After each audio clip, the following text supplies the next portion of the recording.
அனைவருக்கும் வணக்கம். இப்போ பிஇஓ எக்ஸாம் ப்ரிப்பேர் பண்ண போகிறவங்களுக்காக தான் இந்த வீடியோ. அதாவது பிஇஓ எக்ஸாம் பார்த்திங்கன்னா நம்ம டெட்டில் பாஸ் பண்ணாலும் அட்டன் பண்ணலாம், பாஸ் பண்ணாட்டியும் அட்டன் பண்ணலாம். டெட்டுக்கும் இதுக்கும் சம்மந்தம் கிடையாது. ஸோ இது ப்ரிப்பேர் பண்ண ஆரம்பிக்கிறவங்க ப்ரிப்பேர் பண்ணிடுங்க. ஏன்னா நெக்ஸ்ட் ஆனுவல் பிளானரில் இது முன்னாடியே வந்துடும். ஸோ இது தைரியமாக நீங்கள் ப்ரிப்பேர் பண்ண ஆரம்பிக்கலாம். இதில் பார்த்தீங்கன்னா கோர் சப்ஜெக்ட் பார்த்தீங்கன்னா 110 மார்க்ஸ்க்கு வருது. இதுக்கும் பார்த்தீங்கன்னா தமிழ் எலிஜிபிலிட்டி டெஸ்ட்டு இம்பார்ட்டன்ட். அதாவது அதில் பாஸ் பண்ணாதான் நம்ம கோர் சப்ஜெக்ட்டு இந்த பேப்பரையே அவங்க கரெக்ஷனுக்கு எடுத்துக்குவாங்க. இதில் கோர் சப்ஜெக்ட் 110ல் ஃபஸ்ட்டு வர்றது பார்த்திங்கன்னா தமிழ் லிட்ரேச்சர், அப்புறம் பார்த்திங்கன்னா இங்கிலீஷு, மேக்ஸு, சயின்ஸு, சோசியல், அந்த மாதிரி லைனாக போகுது இல்லைங்களா. இதில் பார்த்திங்கன்னா நீங்கள் ஃபஸ்ட்டு எப்படி ஸ்டார்ட் பண்ணலாம் அப்படின்னு கேட்டிங்கன்னா, என்னை பொறுத்த வரைக்கும் நீங்கள் ஃபஸ்ட்டு பார்த்தீங்கன்னா உங்களோட மெயின் சப்ஜெக்ட், நீங்கள் என்ன சப்ஜெக்டோ அதை நீங்கள் ஃபஸ்ட்டு ஸ்டார்ட் பண்ணிங்கன்னா உங்களுக்கு இன்னும் கொஞ்சம் கான்ஃபிடென்ட் லெவல் அதிகமாகும். ஸோ நம்ம அடுத்தடுத்து பேலன்ஸோடு தான் நம்ம படித்து முடிச்சிடலாம். ஸோ இப்போ நீங்கள் ஃபஸ்ட்டு தமிழ் மேஜர்னால் நீங்கள் தமிழில் படிக்க ஆரம்பிக்கலாம். இங்கிலீஷ்னால் இங்கிலீஷ், மேக்ஸ்னால் மேக்ஸ். அப்படி உங்கள் மேஜர் கூட ஸ்டார்ட் பண்ணிட்டீங்கன்னா உங்களுக்கு அடுத்து வர்றது பார்த்திங்கன்னா உங்களுக்கு இன்னும் கொஞ்சம் நம்ம இது ஒன்று முடிச்சிட்டோம் அப்படிங்கும்போது நம்மளுக்கு ஒரு பூஸ்டப் ஆகிடும். நம்ம அடுத்தடுத்து கூட சீக்கிரமாக படித்து முடிச்சிடலாம். ஸோ அதனால் உங்கள் மெயின் மேஜர் என்னவோ அதை ஃபஸ்ட்டு ஆரம்பிங்க. இப்போ எக்ஸாம்பிளுக்கு இப்போ நீங்கள் ஃபஸ்ட்டு தமிழ்னால் தமிழில் படிக்க ஆரம்பிங்க. அது கூட சைட் பை சைடாக நீங்கள் என்ன பண்ணணுன்னா, அந்த சைக்காலஜியில் பார்த்தீங்கன்னா, சைக்காலஜியை பொறுத்த வரைக்கும் பார்த்தீங்கன்னா 10 யூனிட்ஸ் இருக்குது. இப்போ பாருங்கள், ஃபஸ்ட்டு தமிழ் முடியுது. தமிழில் பார்த்தீங்கன்னா சங்கம், சங்க இலக்கியங்கள், 14 கீழ்கணக்கு, இந்த மாதிரி அதை பார்த்தா பக்தி இலக்கியம், இது எல்லாமே கவர் ஆகுது. ஸோ இது எல்லாத்தையும் தமிழ், உங்கள் மேஜர் தமிழில் நீங்கள் தமிழில் முடிச்சிடுங்க. அடுத்து உங்களுக்கு என்ன ரெலவெண்ட்டாக உங்களுக்கு ஈஸியாக இருக்குமோ அந்த மாதிரி உங்களுக்கு எது ஃபஸ்ட்டு உங்களுக்கு உங்கள் நாலேஜுக்கு எது எடுத்தால் நம்ம டக்குன்னு முடிப்போன்னு உங்களுக்கு ஃபேவரான சப்ஜெக்ட் அந்த மாதிரி இருக்குமோ அதை நீங்கள் ஃபஸ்ட்டு முடிச்சிங்கன்னா நம்மளுக்கு கவர் பண்ணுறதுக்கு உங்களுக்கு ஈஸியாக இருக்கும். அடுத்தது பார்த்திங்கன்னா இங்கிலீஷ் கொடுத்துருக்காங்க. அப்புறம் பாருங்கள் மேக்ஸுமே பார்த்திங்கன்னா ரொம்ப ஒரு அட்வான்ஸ் லெவல்லாம் கிடையாதுங்க. இதில் பார்த்திங்கன்னா percentage, simplification, HCF, LCM, ratio, proportion, simple interest, compound interest, இதுதான். இதில் இந்த மாதிரி வரதெல்லாம் நம்ம 10th வரைக்கும் போதும். இதெல்லாம் நம்ம 10th வரைக்கும் போதும். ஸோ இது எல்லாத்தையும் நம்ம பார்த்து முடிச்சிட்டோம்னாவே மேக்ஸிமம் நம்ம அட்டன் பண்ணிடலாம். அடுத்தது பார்த்திங்கன்னா general science, physics, chemistry, botany, zoology 4ஆகவே டிவைட் பண்ணி கொடுத்துருக்காங்க. அப்புறம் ஹிஸ்ட்ரி,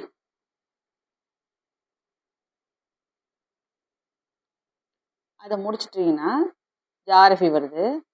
அப்புறம் பார்த்திங்கன்னா current affairs, general knowledge and current affairs 10 mark கொடுக்குறாங்க. அப்போது அதுக்கப்புறம் லாஸ்ட்டில் பார்த்திங்கன்னா 30 மார்க்குக்கு சைல்டு சைக்காலஜி அண்ட் பெடகாகி வருது. இது பார்த்திங்கன்னா எத்தனை யூனிட், இந்த 30 மார்க்குக்கு நம்ம படிக்க வேண்டிய யூனிட்டை நீங்கள் கவுண்ட் பண்ணிங்கன்னா கிட்டத்தட்ட 10 யூனிட் வருது. பார்த்திங்களா, 10 யூனிட் வருது. ஸோ இந்த சைக்காலஜியை நீங்கள் ஒன்றா படிச்சிங்க அப்படின்னா ஒரே மாதிரி சைக்காலஜியை படிச்சிங்கன்னா உங்களுக்கு போர் அடிச்சிடும். அதனால் நம்ம எப்படி நீங்கள் டிவைட் பண்ணிக்கலாம் அப்படின்னா, உங்கள் மேஜர் சப்ஜெக்ட் படிக்கிறீங்க, இப்போ தமிழ் தான் உங்கள் மேஜர்னு ஒரு எக்ஸாம்பிள் எடுத்தோம்னா அது கூட 2 யூனிட் நீங்கள் சைக்காலஜி கவர் பண்ணுங்கள். அடுத்து நீங்கள் என்ன சப்ஜெக்ட் சூஸ் பண்ணீங்க, சப்போஸ் மேக்ஸ் சூஸ் பண்ணிங்கன்னா அப்புறம் 2, அப்புறம் இங்கிலீஷ் சூஸ் பண்ணிங்கன்னா பேலன்ஸ் 2, சயின்ஸ் சூஸ் பண்ணிங்கன்னா பேலன்ஸ் 2, ஹிஸ்ட்ரி, ஜியாகிரஃபி சூஸ் பண்ணும்போது அடுத்த 2, அப்படி போட்டிங்கன்னா இந்த 10 யூனிட் தான் உங்களுக்கு கவர் ஆகிடும். ஸோ ஒரே மூச்சாக ஒரே சப்ஜெக்ட் படிச்சிங்கனாலும் போர் அடிக்கும். அதனால் இதை டிவைட் பண்ணிக்கோங்க. இதை டிவைட் பண்ணும்போது இப்போ 2 யூனிட்டாக பிரிச்சிட்டிங்கன்னா அங்கே 5 சப்ஜெக்ட்டுக்கு இங்கே 2 யூனிட்டாக பண்ணும்போது உங்களுக்கு கவர் ஆகிடும். ஸோ அப்படி பார்த்துக்குங்க. டெய்லி பார்த்திங்கன்னா அட்லீஸ்ட் ஒரு 4 to 5 hours, அட்லீஸ்ட் 4 hours நீங்கள் பார்த்தீங்கன்னா தான் கவர் பண்ண முடியும். ஏன்னா உங்களுக்கு எப்படியும் ஆனுவல் பிளானர் வந்துடும் ஜனவரியில் இந்த ஜனவரியில் அதிகபட்சம் ஜனவரிக்குள்ளே வந்தே ஆகணும் ஆனுவல் பிளானர். ஸோ பார்த்திங்கன்னா அதில் ஃபஸ்ட்டு பார்த்திங்கன்னா நம்மளோட நியமன தேர்வு, டெட் ரிசல்ட் வந்ததுக்கப்புறம் பார்த்திங்கன்னா நியமன தேர்வு வைப்பாங்க இல்லையா, அந்த நியமன தேர்வு பிஇஓ எக்ஸாம் இதுதான் முன்னாடி வர சான்சஸ் அதிகமாக இருக்குது. ஸோ அதனால் இப்போ நம்மளுக்கு எப்படியும் டைம் இருக்குது. ஸோ இப்போ இருந்தே நீங்கள் ப்ரிப்பேர் பண்ணுங்கள். இப்போ ப்ரிப்பேர் பண்ண ஆரம்பிச்சிட்டிங்கன்னா நம்மளுக்கு அங்கே நோட்டிஃபிகேஷன் கொடுத்ததுக்கப்புறமா உங்களுக்கு ரிவைஸ் பண்ணுறதுக்கு தான் டைம் வேணுமே.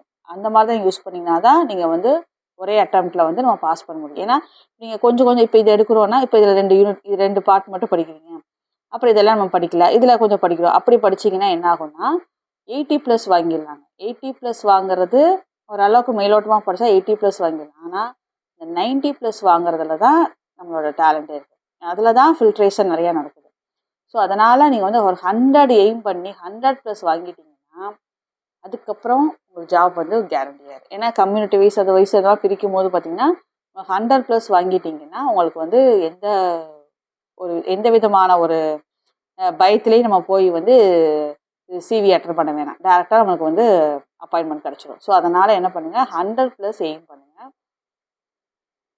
அது மாதிரி படிக்கும் போதே வந்து ஃபுல்லாக இப்போ ஒரு சப்டிவிஷன் எடுக்கிறீங்க அப்படின்னா அதில் உள்ள எல்லாமே படிங்க. இப்போ ஒரு 10 பாட்டு எடுக்கிறீங்க, தமிழில் ஒரு 8 தொகை எடுக்கிறீங்கன்னா அது யார், எழுதினவங்க யார், தொகுத்தவர் யார், தொகுப்பித்தவர் யார், அதில் உள்ள பாடல்களோட வரிகள் எத்தனை, அது எந்த கடவுள், இந்த மாதிரி எல்லாமே டீப்பாக படிங்க. சும்மா அப்படியே மேலோட்டமாக படித்தோம்னா நம்மளுக்கு வந்து பார்த்திங்கன்னா அது கொஞ்சம் அவன் ட்விஸ்ட் பண்ணி கேட்டாங்கன்னா நம்ம கொஞ்சம் 2 ஆப்ஷன் கண்டுபிடிச்சிடுவோம் தப்புன்னு. இந்த பேலன்ஸில் 2 ஆப்ஷனை செலக்ட் பண்ணுறதுல தான் உங்களோட கவர்மெண்ட் ஜாபோட இதே இருக்குது. ஸோ அந்த 2 ஆப்ஷனில் நம்ம கரெக்டாக செலக்ட் பண்ணோம்னா இதில் நம்ம கிளியராக இருக்கணும். ஸோ அந்த மாதிரி ப்ரிப்பேர் பண்ணுங்கள். இப்போயே ப்ரிப்பேர் பண்ண ஆரம்பிச்சிடுங்க. இப்போ ஒர்க் பண்ணுற டீச்சர்ஸ்க்கெல்லாம் பார்த்தீங்கன்னா இப்போ ஹாஃப் இயர்லி எக்ஸாம் லீவ் இருக்கும். ஸோ இப்போ இருந்தே நீங்கள் படிக்க ஆரம்பிச்சிங்கன்னா கண்டிப்பாக சக்ஸஸ் உங்கள் கையில் தான். நீங்கள் படிக்க பார்த்தீங்கன்னா உங்களுக்கு வந்து அந்த கொஸ்டின்ஸ் எப்படி கேட்குறாங்க, அதை எப்படி நம்ம வந்து அப்ரோச் பண்ணணும் அப்படிங்கிற ஒரு ஐடியா கிடச்சிரும். அதனால் நீங்கள் படிக்கிறதுக்கு ஸ்டார்ட் பண்ணிடுங்க. மேக்ஸுக்கு, தமிழுக்கு, அப்புறம் பார்த்திங்கன்னா சைக்காலஜிக்கு நம்ம இதில் வந்து ஏற்கனவே கொஞ்சம் வீடியோஸ் போட்டோம். இனி டெய்லி பார்த்திங்கன்னா நிறைய வீடியோஸ் அப்லோட் பண்ணுறோம். அது போக பார்த்திங்கன்னா நான் வந்து சயின்ஸுக்குமே நான் பிளான் பண்ணிட்டு தான் இருக்கிறேன். ஃபிசிக்ஸ், கெமிஸ்ட்ரி, இந்த மாதிரி பாட்னி, ஜுவாலஜி கவர் ஆகிற மாதிரி இதுக்கு உண்டான நோட்ஸ் கலெக்ட் பண்ணி நான் உங்களுக்கு வந்து அப்லோட் பண்ணுறேன். அந்த மாதிரி பார்த்திங்கன்னா நீங்கள் வந்து இங்கிலீஷும் பார்த்திங்கன்னா கிராமரில் வர பார்ட்ஸ் ஆஃப் ஸ்பீச் அதெல்லாமே வந்து கவர் ஆகிற மாதிரி வீடியோஸ் போடுறோம். நம்ம சேனலில் சப்ஸ்கிரைப் பண்ணுங்கள், சப்போர்ட் பண்ணுங்கள்.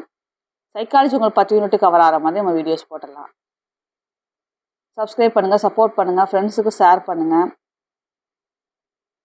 படிக்க ஆரம்பிங்க. அட்லீஸ்ட் 4 hours ஸ்பெண்ட் பண்ணுங்கள்.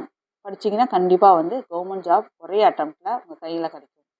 அதில் எந்த விதமான சந்தேகமும் கிடையாது. அதனால் பார்த்திங்கன்னா ஹார்ட் ஒர்க் நெவர் ஃபெயில்ஸ். அதனால் நீங்கள் வந்து டீப் ஸ்டடி பண்ணுங்கள். டீப் ஸ்டடி பண்ணிட்டீங்கன்னா எந்த கொஸ்டின் எப்படி கேட்டாலும் நமக்கு பிரச்சனையே கிடையாதுங்க. அதனால் அதே மாதிரி டெட்டில் பாஸ் பண்ணவங்க பார்த்திங்கன்னா பிஇஓக்கு ப்ரிப்பேர் பண்ணலாம். பேப்பர் 1ல் பாஸ் பண்ணிங்கன்னா எஸ்ஜிடிக்கு படிங்க. பேப்பர் 2ல் பாஸ் பண்ணிங்கன்னா அவங்கவுங்க மேஜர் படிக்காதுங்க.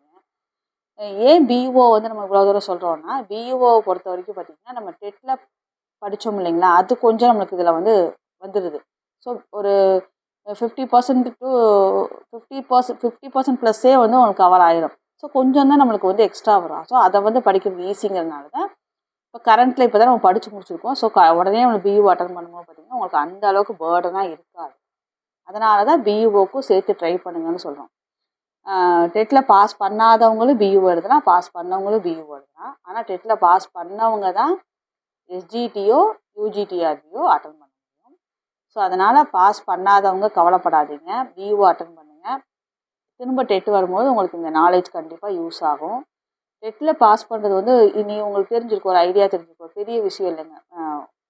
புக்கை ரெஃபர் பண்ணி ஃபாலோ பண்ணாலே பாஸ் பண்ணிடலாம். இப்போல்லாம் கொஸ்டின்ஸ் கொஞ்சம் ஈஸியாக தான் வருதில்ல. இதுக்கு முன்னாடி வந்த மாதிரிலாம் ரொம்ப டஃப்பாக ஒரு மாதிரி காம்ப்ளிகேட்டடாலாம் கேட்கல. டேரக்ட் கொஸ்டின் தான் அதிகமாக வருது. ஸோ அதனால் பாஸ் பண்ண முடியாமல் போனவங்க ஃபீல் பண்ணாதீங்க. நெக்ஸ்ட் டைம் கண்டிப்பாக நீங்கள் பாஸ் பண்ணிடலாம். அடுத்தடுத்து வரப்போகிற நியமன தேர்வில் நீங்களும் பாஸ் பண்ணிடுவீங்க. அதனால் நீங்கள் வந்து பாஸ் பண்ணலைன்னா கவலைப்படாமல் பிஇஓ எக்ஸாம் ட்ரை பண்ணுங்கள். அது உங்களுக்கு திரும்ப டெட் எழுதுறதுக்கு யூஸ் ஆகும். வேறு ஏதாவது டவுட்னாலும் கமெண்ட்டில் போடுங்க. படிக்க ஆரம்பிங்க.